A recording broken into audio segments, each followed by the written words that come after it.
So welcome back guys to another project video by Z-Line Projects। आज के हमारे project का नाम है Docker automation portal. Docker automation portal जैसा आप नाम से समझ ही गए होंगे कि डॉकर के कमांड्स, डॉकर की जो हमें फीचर्स मिलते हैं उनको ऑटोमेट करने का काम करता है। ट्रेडिशनली हमें डॉकर के जितने भी कमांड्स रन करने पड़ते हैं, जितने भी हमें उसके फंक्शंस यूज करने पड़ते हैं, हमें CLI पर जाकर कमांड स्पेसिफाई करने होते हैं एंड वहां से हम रन कर पाते हैं। उसी काम को ऑटोमेट करने के लिए हम ये आपके सामने एक वेब एप्लीकेशन लाए हैं जिसका नाम है डॉकर ऑटोमेशन पोर्टल। सो जल्दी से चलते हैं, पहले समझ लेते हैं कि ये काम कैसे करता है। तो हमारे पास राइट साइड में हमारे जितने भी कंटेनर्स एंड इमेजेस हमारे सर्वर में है उनकी इंफॉर्मेशन है, उनकी इमेज आईडी, कंटेनर आईडी, उनके साइजेस हैं। लेफ्ट साइड में हमारे पास सारे फंक्शनैलिटीज हैं जो हमें ये पोर्टल प्रोवाइड करता है।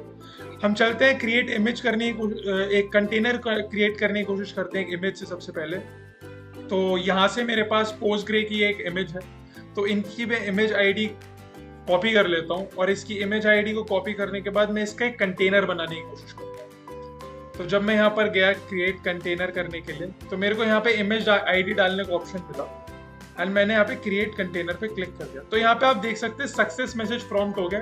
तो automatically with in a click मैंने एक इमेज से एक कंटेनर क्रिएट कर दिया। CLI पर मेरे को यही काम करना होता तो मेरे को डॉकर रन का कमांड इंटरैक्टिव मोड में चलाना होता, वहां पर फिर इमेज आईडी देनी होती, काफी लंबा प्रोसेस हो जाता एंड उसके लिए नॉलेज भी होनी चाहिए आपको कमांड से। अब चलते हैं वापस और देखते हैं कि क्या हमारा कंटेनर बना है एक्चुअली में। तो हम वापस यहाँ पर आ जाते हैं। लास्ट कंटेनर हमारा क्वर्की जोन्स था, हम रिफ्रेश करके देखते हैं तो या हमें यहाँ पे दिख रहा है अमेजिंग मेस्टॉर्फ। ये एक रैंडम नेम जो दिया है सिस्टम ने, उसके नाम का एक कंटेनर बन गया है, कंटेनर आईडी आ गई है। तो ये हमारे पोस्टग्रे इमेज की जो हमने कंटेनर आपके सामने बनाया उसकी कंटेनर सक्सेसफुली यहाँ पे क्रिएट हो गया। सिमिलरली हमें दूसरा फंक्शन दिखता है create image from container. Similar process है, आपको कंटेनर आईडी उठानी है, कंटेनर आईडी को आप फील्ड बॉक्स में डालेंगे, with in a click off button आपके पास उसकी इमेज क्रिएट हो जाएगी। सेकेंड दूसरा ऑप्शन है हमारे पास स्टॉपिंग अ कंटेनर। तो यहाँ पे अगर हम देख सकते हैं क्वर्की जोन्स, ये जो कंटेनर है ये अभी रनिंग स्टेट, इसको हमने रन करके रखा था CLI। तो हम इसको स्टॉप करने की कोशिश करते हैं, देखते हैं कि क्या हम इसे स्टॉप कर सकते हैं। तो उसके लिए हम इसकी कंटेनर आईडी कॉपी कर लेते हैं एंड हमारे स्टॉप कंटेनर वाले फंक्शन पे चलते हैं। तो स्टॉप कंटेनर पे यहाँ पे इसने कंटेनर आईडी मांगी, हमने इसे दे दी एंड स्टॉप कंटेनर पे क्लिक करते ही हम वापस जाके देखते हैं क्या स्टॉप हुआ है। हम एक रिफ्रेश करेंगे and yes, Quirky Jones has been exited, completely stopped and executed। एक रनिंग कंटेनर को हमने स्टॉप कर दिया है with in a click off button. ये इसके फायदे हैं। और क्या फायदे हैं इस प्रोजेक्ट के? अभी तक हमने समझा कि यूजर फ्रेंडली इंटरफेस देता है। जो भी सारा काम एक CLI से आपको करना होता है, जिसके लिए आपको कमांड्स याद होने चाहिए, या तो user should have actually that access and that compatibility with the CLI। अब CLI पे जाते हैं, not everyone can like easily work with the CLI, right? तो उन सब के लिए ये यूजर फ्रेंडली एनवायरनमेंट हम GUI प्रोवाइड कर रहे हैं इस पोर्टल के हेल्प से। एक और इसका हम अच्छा सा यूज समझते हैं, जब हम यहाँ पे CLI से जाते हैं तो आप ये सोचिए कि CLI से जो भी आप कमांड डालना चाह रहे हैं डॉकर का, आपके पास उस टाइम पर जितनी भी फाइल्स आपके सर्वर में है उन सबका आपके पास एक्सेस है। मैं काम करने आया था, मेरा जो यूजर है वो काम करने आया था डॉकर का, पर मैं उसे जब CLI से एक्सेस दे देता हूँ सर्वर में तो वो सिर्फ डॉकर का काम करने आया था, पर उसके पास बाकी फाइल्स का भी एक्सेस है। वो उन्हें भी एक्सेस कर सकता है, उनके साथ कुछ छेड़खानी कर सकता है, उन्हें टैम्पर कर सकता है, स्टील कर सकता है। तो यहाँ पर मेरे एक बहुत बड़ा सिक्योरिटी एस्पेक्ट आ जाता है and that major security aspect is that on giving a GUI to the user, I am actually blocking that access। वो access मेरा block हो गया, वो access मेरा limit हो गया। अब GUI पे जितने functionalities मैंने Docker से related दी हैं, user can only do that। मेरे को यहाँ पे सिर्फ containers and सिर्फ images, which means कि मेरे को सिर्फ Docker related content यहाँ पे दिख रहा है।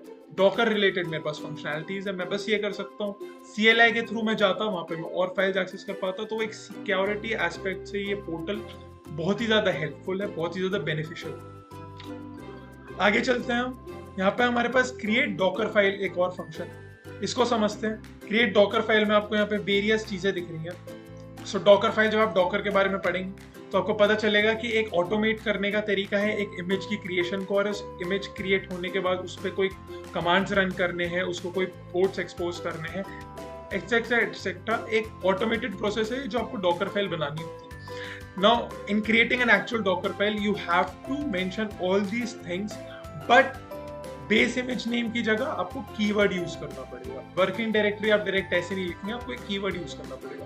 किसी को इसकी इंफॉर्मेशन नहीं है, एक यूजर फ्रेंडली एक्सपीरियंस, एक फास्टर एक्सपीरियंस, बेटर एक्सपीरियंस के लिए वो यहाँ से डॉकर फाइल बना सकता है। हाउ, हम करके देखते हैं। हम रैंडम टेस्ट वैल्यूज डाल देते हैं इसमें, कुछ भी CMD में हमने डाल दिया है, एंट्री पॉइंट पे हमने कुछ भी डाल दिया है, कॉपी फाइल्स पे एक्सपोज पोर्ट हम 8080 डाल देते हैं, ठीक है। जनरेट करके देखते हैं डॉकर फाइल। यहाँ पर हमें सक्सेस आ गया, शायद वो एरर मेरे इंटरनेट के चक्कर में था, बट हम इसे अब चेक जरूर करेंगे कि क्या हमारे को मिला है। तो यहाँ पर हमें एक डॉकर फाइल जनरेटर दिख रही है, इसको कैट कर लेते हैं, इसको रीड करने की कोशिश करते हैं। सो एग्जैक्टली जो टेस्ट वैल्यूज हमने डाली थी, उन टेस्ट वैल्यूज के अकॉर्डिंग हमें यहाँ पे एक डॉकर फाइल जनरेट हो गई। अब आप आई गेस समझ गए होंगे कि ये प्रोजेक्ट में हमारे पास जो भी सारी फंक्शनैलिटीज है वो काम कैसे करती हैं। उसके बाद हम समझ लेते हैं, अब यहाँ पे ये आपको मैंने बंद कर दिया है क्योंकि बैकएंड से, तो वो अभी काम नहीं करेगा। अब समझ लेते हैं कि प्रोजेक्ट में हमारे पास फाइल्स क्या क्या आ जाती हैं, इसका स्ट्रक्चर किस तरीके का दिखता है। तो app.py में इसका सारा बैकएंड का कोड है, पाइथन में कोडेड है, फ्लास्क वर्क जो यूज हुआ है, that flask is the framework जो यूज हुआ है। टेम्पलेट्स जो यहाँ पे फोल्डर है, टेम्पलेट्स में सारा फ्रंट एंड का कोड है, coded in HTML and CSS। EC2 पर हमने डिप्लॉय कर रखी है, EC2 पर हम डिप्लॉय करेंगे। gUnicorn वेब सर्वर हम यूज करने वाले हैं। सो हमने इसका टेक स्टैक समझ लिया है, हमने प्रोजेक्ट की वर्किंग समझ लिया है, हमने प्रोजेक्ट क्यों बेनिफिशियल है वो समझ लिया। आइए समझते हैं इसके सीक्वेंस डायग्राम से कि इसमें जो रिक्वेस्ट एंड रिस्पॉन्स है, बेसिकली उसका फ्लो क्या होने वाला है। ये हमारे पास इसका सीक्वेंस डायग्राम खुल गया है, और यहाँ पर अगर मैं आपको इसके साथ साथ समझाता हूँ तो एक काम कर लेते हैं कि मैं यहाँ पर अपना ये फिर से रन कर लेता हूँ पहले अपनी ऐप। हाँ जी, ये मेरी रन हो गई है, एंड इसको एक बार रिफ्रेश मार के चेक कर लेते हैं। राइट, सो यहाँ से हम समझते हैं कि हमारा रिक्वेस्ट एंड रिस्पॉन्सेज जो हमारे पूरे सिस्टम में जाएंगी उसका क्या पैटर्न रहने वाला है, क्या फ्लो रहने वाला है। फर्स्टली यूजर EC2 के साथ एक क्लाइंट सेशन एस्टैब्लिशमेंट रिक्वेस्ट भेजेगा, क्लाइंट सेशन उसने बना लिया, EC2 में लॉगिन हो गया, gUnicorn के पास जाएगा, कहेगा आप सर्व कर दीजिए हमें वेब एप्लीकेशन। gUnicorn index.html को सर्व करेगा, जो कि है हमारा एक होम पेज। index.html सीधा यूजर के पास आएगा, यूजर एक कमांड रिक्वेस्ट एग्जीक्यूट करेगा। फॉर एग्जांपल मैंने कमांड एग्जीक्यूट करा क्रिएट डॉकर फाइल। ये कमांड रिक्वेस्ट जो है index.html ने पहले gUnicorn के पास कहा कि अब सर्व करिए, आप इससे रिलेटेड हमें पेज सर्व करिए। वो गया हमारी पाइथन के पास, एंड वो गया हमारे डॉकर क्लाइंट के पास। ये प्रोसेस फॉलो होने के बाद मेरे को ये मिला, एंड उसके बाद मैं यहाँ पे कमांड रिक्वेस्ट एग्जीक्यूट करूंगा। तो जब मैं इसे फिलअप कर देता हूँ, जैसे मैंने आपके सामने करा था, अगर मैं अभी फिर से आपके लिए जल्दी से टेस्ट वैल्यूज से फिलअप कर देते हैं, कुछ भी रैंडम टेस्ट वैल्यूज हम यूज कर रहे हैं, ठीक है। पोर्ट 8080 हमने डाल दिया। As soon as I click this, तो ये वाला पार्ट हो रहा है, एग्जीक्यूट हो जाती है कमांड रिक्वेस्ट, एंड रिस्पॉन्स हमें मिल जाता है डॉकर फाइल से। जो रिस्पॉन्स हमारा क्लाइंट के पास जाएगा, क्लाइंट पाइथन पे भेजेगा, एंड पाइथन हमें index.html से सर्व करा देगी response, which is equivalent to जो डॉकर फाइल हमारी जनरेट हो रही है बैकएंड पे फोल्डर्स में, प्रोजेक्ट फोल्डर पे। जैसे हमने ये कराते हैं तो यहाँ पे फिर से मेरे, हाँ जी, यहाँ पे सक्सेस आ गया। तो वो एरर जो आ रहा है बेसिकली वो मेरे नेट जा रहा है, उसकी वजह से आ रहा है गेस। तो यहाँ पर जैसे हम देखते हैं आगे हमारा रिस्पॉन्स आ गया था, हाँ जी। एंड उसके बाद जैसे ही हमने जो भी हमारे को फंक्शनैलिटीज करनी है, जो भी हमने कमांड एग्जीक्यूट करने हैं, वो सब हम करेंगे। फाइनली हम अपना EC2 का सेशन टर्मिनेट कर देंगे। जैसे ही मैंने वहाँ से EC2 का, जैसे अगर मैं CLI पे जाता हूँ, Ctrl+C डालता हूँ, मेरा शटिंग डाउन हो गया मास्टर, एंड मेरा वो पूरा जो सेशन क्रिएटेड था वो सब मेरा यहाँ से टर्मिनेट हो गया, टर्मिनेशन रिस्पॉन्स चला गया। सो ये था हमारा इसका सीक्वेंस डायग्राम। तो हमने हमारे प्रोजेक्ट की वर्किंग समझ ली है, हमारे प्रोजेक्ट का टेक स्टैक क्या यूज है वो समझ लिया, उसका sequence diagram, flow, request and response का जो भी फ्लो है वो समझ लिया। बेनिफिशियल हमने समझ लिया कि क्यों हमारे लिए बेनिफिशियल है। सो फाइनली आई गेस इतने में सब कवर हो जाता है। हमने इसका बैकएंड स्ट्रक्चर भी समझ लिया है कि कौन सी फाइल्स किस तरह स्ट्रक्चर्ड है। तो आई गेस यार this is all for the project. I hope आपको प्रोजेक्ट समझ आया हो, आई होप आपको अंडरस्टैंडिंग मिली हो।